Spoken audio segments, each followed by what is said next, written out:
नमस्कार दोस्तों, आज हम लोग एक ऐसे टॉपिक पे बात करने आए हैं जो बहुत ही आवश्यक है। शायद इतना आवश्यक है कि इसकी हर परीक्षार्थी को इसकी ज़रूरत पड़ती है। समस्याएं क्या होती हैं? समस्याएं ये होती हैं कि परीक्षार्थी अपने मन की बात नहीं बता पाता है या उसको कैसे पढ़ना वो ये नहीं समझ पाता है और पूरी लाइफ टाइम अपने जो है क्या कहते हैं तैयारियों में लगा रहता है, नई नई किताबें ले आता है, नए नोट्स ले आता है, बहुत सारी चीज़ें ले आता है। साइकोलॉजिकल नहीं तैयार हो पाता है, और जब साइकोलॉजिकल या मनोवैज्ञानिक रूप से कोई तैयार नहीं हो पाता है तो उसके साथ एग्ज़ाम हॉल में समस्याएं आती हैं। तो जैसे मान लीजिए अगर जब एग्ज़ाम में जाता है और बच्चा के सामने क्वेश्चन आते हैं, 100 क्वेश्चन आ गए, तो वो क्या करता है, ऊपर फिर पंखा देखने लगता है। देखा होगा, बहुत लोगों ने नोट करा होगा, पंखा देखने लगता है। और उसका कारण ये है कि सही से स्ट्रेटेजी ना बनाना। तो आज हमारा टॉपिक यही है, एग्ज़ाम से पहले क्या करें, क्या करें ऐसा कि जिससे हम एक सीट अपनी सुरक्षित कर सकें किसी भी एग्ज़ाम में, चाहे वो वनडे एग्ज़ाम हो, चाहे वो यूपीएससी का हो या यूपीएससी पीएससी का हो। होता क्या है, हम लोगों के साथ दो समस्याएं होती हैं। पहली समस्या तो ये होती है कि एक तो हम लोग किताबें, बुक बहुत सारी ले लेते हैं, बहुत सारी इकट्ठी, इवन इतनी इकट्ठी बुक ले लेते हैं कि ये हाल हो जाता है हमारा। इस तरीके से होता क्या है कि एक किताब हमने पढ़ी नहीं, दूसरी लिया है, दूसरी नहीं पढ़ी तीसरी लिया है, तीसरी नहीं पढ़ी चौथी लिया है, या किसी महानुभाव ने सजेस्ट कर दी तो हम किताबें लिया है। ठीक, अब बात यह है कि इस किताब को पढ़ना, इन किताबों को पढ़ना या इनकी किताबों के ढेर में खो जाना, दोनों में अंतर हो गया। अब इन्हें पढ़ने बैठोगे तो क्या होगा कि तुम्हारे पास इतना हेक्टिक हो जाएगा, और अगर मान लो आपने मेहनत करके पढ़ भी ली तो उसमें से कितना आपने क्रक्स निकाला, कितना रिवीजन के लिए निकाला, कितना या रिवीजन कर भी पाओगे या नहीं कर पाओगे। किताबें बहुत मार्केट में अवेलेबल हैं, हर तरीके की किताबें अवेलेबल हैं, और हर तरीके के गाइडेंस देने वाले हैं, और ऐसी ऐसी गाइडेंस देने वाले हैं कि वो तुम्हारे काम आए ना आए लेकिन वो विद्वान बन जाते हैं, समझदार व्यक्ति कहलाते हैं। समाज में बहुत सारे समझदार व्यक्ति ऐसे घूम रहे हैं जो आप लोगों को इन चक्करों में उलझा देते हैं, और स्थिति ये होती है कि आखिरी में आदमी सिर डाल देता है उन किताबों में, और किताबों में सिर डालने के बाद क्या होता है कि यहीं पर धीरे धीरे अपना जो है तैयारी में हल्के हल्के तैयारी से विमुख होता रहता है। फिर धीरे धीरे उम्र बढ़ती चली जाती है, घर वाले कहते हैं बोले कर तो कुछ है नहीं रहे तो शादी कर दो। फिर क्या होता है, फिर समस्या होती हैं परिवार आ जाता है, घर वालों का प्रेशर रहता है, कमाने धमाने का होता है। फिर उसके बाद वो उन्हीं चीज़ों में उलझ के एक अच्छा टैलेंट जो बहुत अच्छा आगे बढ़ सकता था, वो टैलेंट वहीं दम तोड़ देता है। और ये एक के साथ नहीं हो रहा है, क्योंकि सेलेक्ट होने वाले तो कम ही बच्चे हैं ना, सब तो सेलेक्ट नहीं हो रहे। तो हम क्या करें ऐसा कि जिससे सेलेक्ट हो जाए, उन किताबों से बचें। किताबों का मतलब ऐसा नहीं है बिल्कुल ही बचना है, कभी गलत समझो, इतनी सारी से बचना है। एक और देखा होगा आपने कि जब बच्चा जो है क्या कहते हैं अपना रूम में बैठा होता है तो इस तरीके से किताबें लगाया रहता है। अब एक एक टॉपिक की 5-5 किताबें, एक एक सब्जेक्ट की 10 किताबें, एक एक सब्जेक्ट की 20 किताबें। स्थिति क्या होती है, स्थिति उनकी जो है कमज़ोर होती चली जाती है, उससे वो क्रक्स नहीं निकाल पाते जो क्रक्स उनको आवश्यक होता है। और वो क्रक्स निकाला जा सकता है कि बहुत अच्छी प्लानिंग अगर शुरू से की जाए।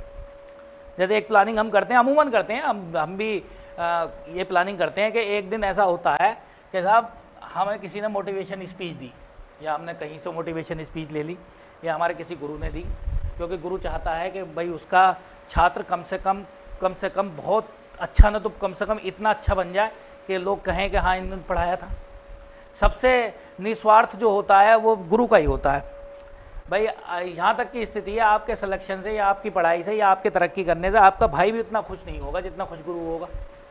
उसका कंपटीशन नहीं होता, गुरु का अपने छात्र के प्रति बिल्कुल भी कंपटीशन नहीं होता। उसका सिर्फ ये मानना होता है कि मेरा एक छात्र आगे बढ़ गया, और उसकी उसे असीम खुशी होती है।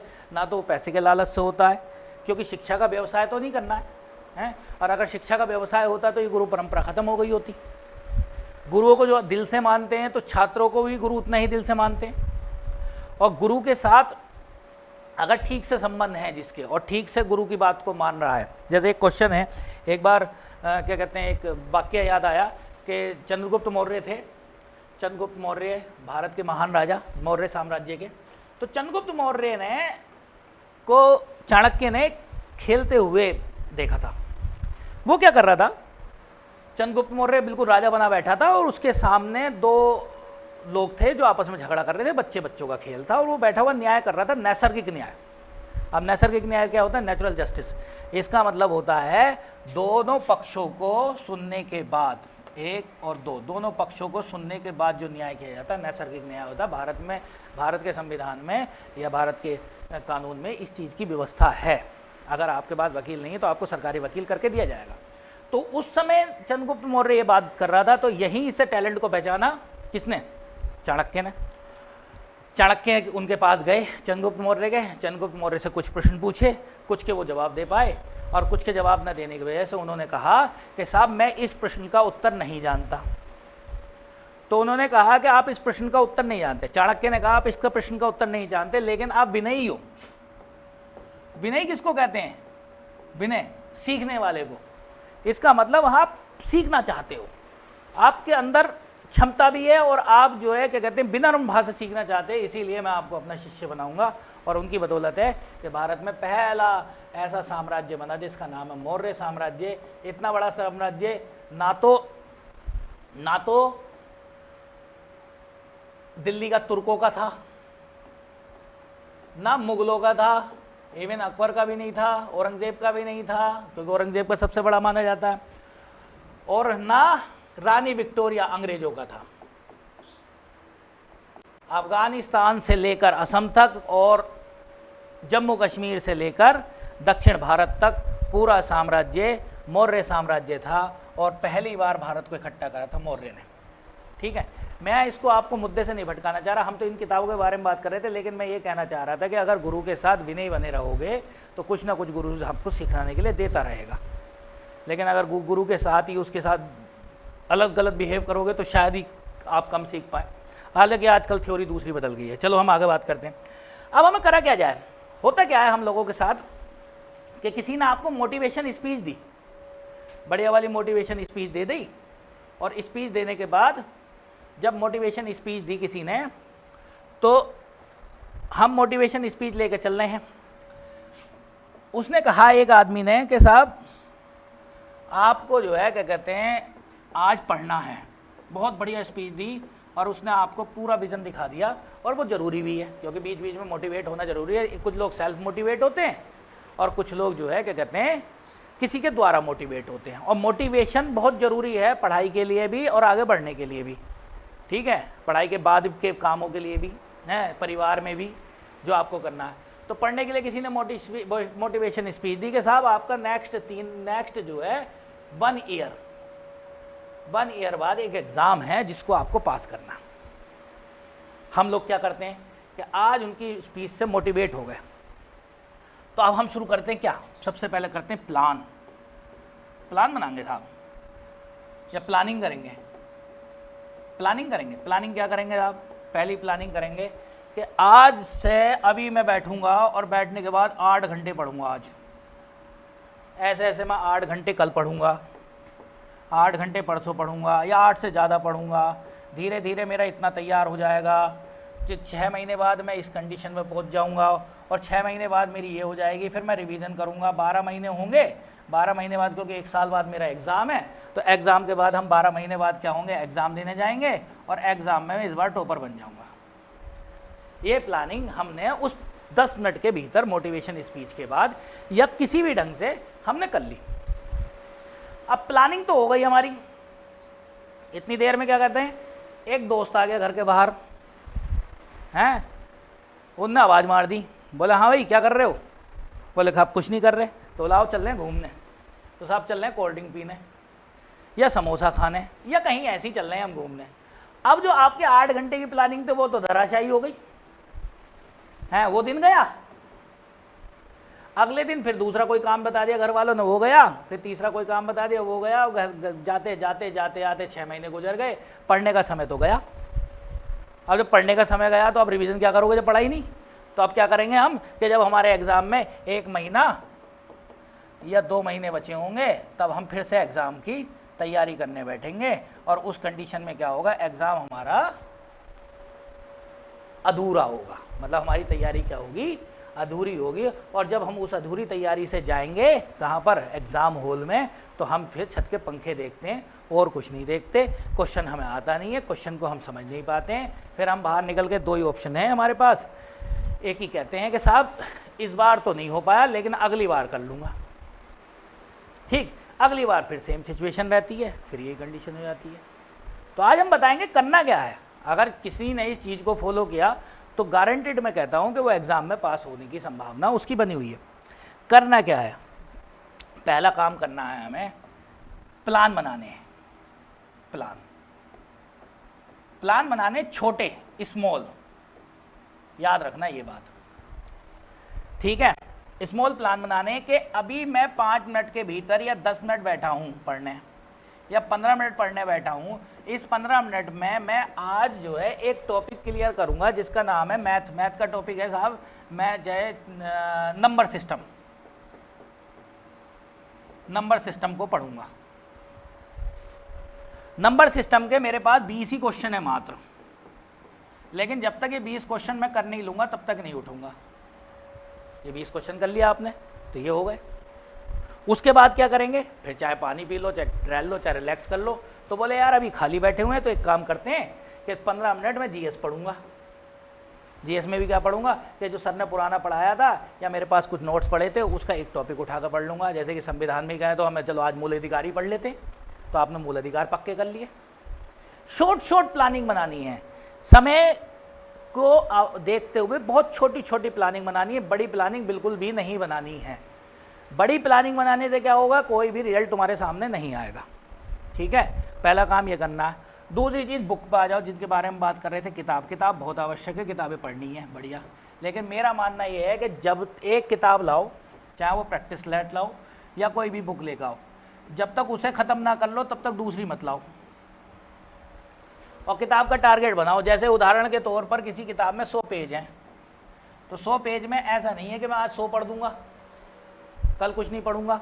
तो 100 पेज में हमें ये करना है कि आज हम 10 ही पेज पढ़ेंगे, चाहे 10 पेज हमें 2 बार पढ़ने पड़े या 3 बार पढ़ने पड़े, समय है तो। और ऐसे ही 10 गुणा 10 दिन में हमारे 100 पेज हो जाएंगे और 100 पेज परफेक्शन वाले हो जाएंगे। सेम प्रैक्टिस सेट का है। एक प्रैक्टिस सेट में अगर 50 क्वेश्चन है तो आपको करना है कि आज एक ही प्रैक्टिस सेट लगाऊंगा मैं पूरे दिन में, दूसरा नहीं छूंगा। और आज अगर आप एक प्रैक्टिस सेट लगाओगे और उसके 50 क्वेश्चन करोगे तो कल को दूसरा लगा लेना, फिर तीसरा लगा देना। तो अगर किसी भी प्रैक्टिस सेट में 15 प्रैक्टिस सेट आए हैं तो 15 दिन में ख़त्म हो जाएंगे और 15 दिन बाद अगला रिवीजन शुरू कर देना। प्लानिंग क्या करनी है, छोटी करनी है, बड़ी प्लानिंग बिल्कुल भी नहीं करनी है। अगर ये सब चीज़ें लेके चलते रहोगे तो मैं आशा करता हूँ, मैं भी जानता हूँ इस चीज़ को कि यहाँ पर सिलेक्शन रेट आपका ज़्यादा बढ़ जाएगा। अगर किसी ने 50 क्वेश्चन करे हैं तो उसमें से 10 या 5 क्वेश्चन आप उससे ज़्यादा रहोगे। दूसरा काम क्या करना है, दूसरा एक चीज़ और बता देता हूँ मैं आपको कि 3 तरीके के क्वेश्चन आते हैं। एक तो होते हैं ईजी, दूसरे होते हैं मीडियम और तीसरे होते हैं टफ, मुश्किल। अगर 100 क्वेश्चन आए हैं तो 100 में से लगभग 77 के करीब आपके करने वाले होते हैं। तो आपको 70 करने वाले होते हैं। और ऐसे मान के चलो 20 क्वेश्चन मान लो या फिर 15 क्वेश्चन मान लो, 15 मान लो। 15 क्वेश्चन होते हैं मीडियम, जिसको सोचना होता है, दिमाग लगाना होता है। और बाकी के जो क्वेश्चन बचे हैं, कितने, 15 और बचे हैं, 15 होते हैं ये मुश्किल क्वेश्चन। समस्या ये है कि हम लोग इन मुश्किल क्वेश्चनों के पीछे पड़े रहते हैं। हमने पेपर देखा, जो हमें नहीं आया हैं उसके पीछे पड़ गए, साहब ये तो आ ही नहीं रहा है, इसका तैयार करूंगा, इसको परफेक्ट करूंगा, साहब इसको परफेक्ट करूंगा। अरे ये तो देखो आने कितने 15। हम इसी चीज़ के चलते हुए इसको भूल जाते हैं। एग्ज़ाम पास करने का तरीका सिर्फ एक ही है, आता हुआ क्वेश्चन गलत ना हो। अगर आता हुआ क्वेश्चन गलत होगा तो आप एग्ज़ाम पास नहीं कर पाओगे। इतने इजी क्वेश्चन आते हैं कि झंडे का अनुपात क्या है, उसमें ऑप्शन दे देगा, पहला ऑप्शन दे देगा 3:2 और दूसरा ऑप्शन दे देगा 2:3। अब हम ने मुश्किल क्वेश्चनों के चक्कर में यही भूल गए कि 2 था कि 3 था, तो क्या करोगे, गलत वाले को टिक लगाई आओगे, क्या होगा, इतना ईजी क्वेश्चन गलत हो जाएगा। और ये मेरे साथ भी हुआ है और होता ही है, मैंने भी एग्ज़ाम दिए तो मेरे साथ भी होता है और आप लोगों के साथ भी होता होगा। तो कोशिश ये करना है कि जो हमारे ईजी वाले हैं उन पे परफेक्शन रखनी है। ये वाला काम जिससे कोचिंग ले रहे हो या जिसको पढ़ रहे हो, जिसकी क्लासेस देख रहे हो, ये वाला काम उसका है और ये वाला काम किसी का नहीं है। हमें इस चीज़ से बचना है, ठीक है। और जब हम इस चीज़ से बच जाएंगे तो हम लोगों की स्थिति ये रहेगी कि हम और लोगों से एग्ज़ाम में आगे रहेंगे, इवन इंटरव्यू तक आगे रहेंगे, इवन कोई भी एग्ज़ाम होगा उसमें आगे रहेंगे और सिलेक्शन जल्दी ही हमारे कदम चूमेगा, ठीक है। और हैप्पी एंडिंग होगी, ठीक है। कैसी एंडिंग होगी, हैप्पी एंडिंग होगी, समझे नहीं। दिमाग पे इस तरीके का स्ट्रेस बन जाएगा, अगर ज़्यादा सोचोगे, ज़्यादा समस्याएं बनेंगी तो ऐसे हो जाओगे, फिर क्या करोगे, फिर क्या होगा, कोई नहीं होगा। हैं, घर वाले कहेंगे बोले हमारा बच्चा तनावग्रस्त पहुंच गया है, लोग कहेंगे कि ये डिस्टर्ब हो गया है, कुछ लोग कहते हैं ज़्यादा पढ़ के पागल हो गया है, हैं, और कुछ लोग कहते हैं कि बोले ये अपनी धुन में रहता है, हमारी सुनता नहीं है, और जो है क्या कहते हैं घूम रहे हैं, पैदल धक्के खा रहे हैं। पर उसे वो असली बात तो लोगों को नहीं पता, इसके दिमाग में कितना स्ट्रेस है, कितना एग्ज़ाम को लेकर सोच रहा है, बार बार प्रयास करने के बाद भी विफल हो रहा है। ये चीज़ वो लोग नहीं सोचेंगे, वो ज़रूर सोच सकता है जो तुम्हारा दिल से हितैषी हो और जो तुम्हारे साथ तैयारी कर रहा हो, जिसने ये दर्द झेला हो। तो इस चीज़ को ध्यान रखना कि ये नहीं बनना है।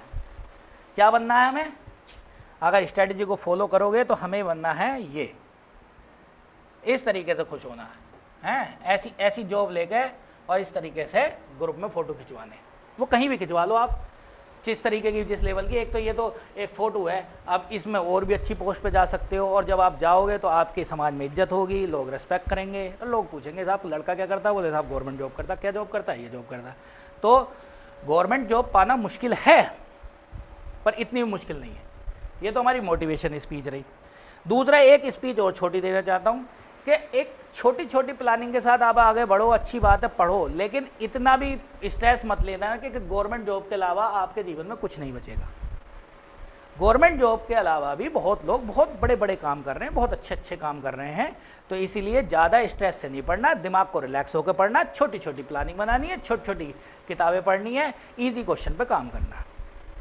मेरा कहने का मकसद ये था कि आप लोगों को इस क्लास से अगर फ़ायदा हो, ये मोटिवेशन क्लास समझ लीजिए या मैं आपके एग्ज़ाम ओरिएंटेड बात करना चाह रहा हूँ, ठीक है। तो मैं इसीलिए अपने शब्दों को यहीं विराम देता हूँ, और अगर क्लास पसंद आई हो तो लोगों को जानकारी के रूप में औरों को भेजें, जिससे जो है ये क्लास अच्छे अच्छे लोगों पर जाए और मोटिवेट हो।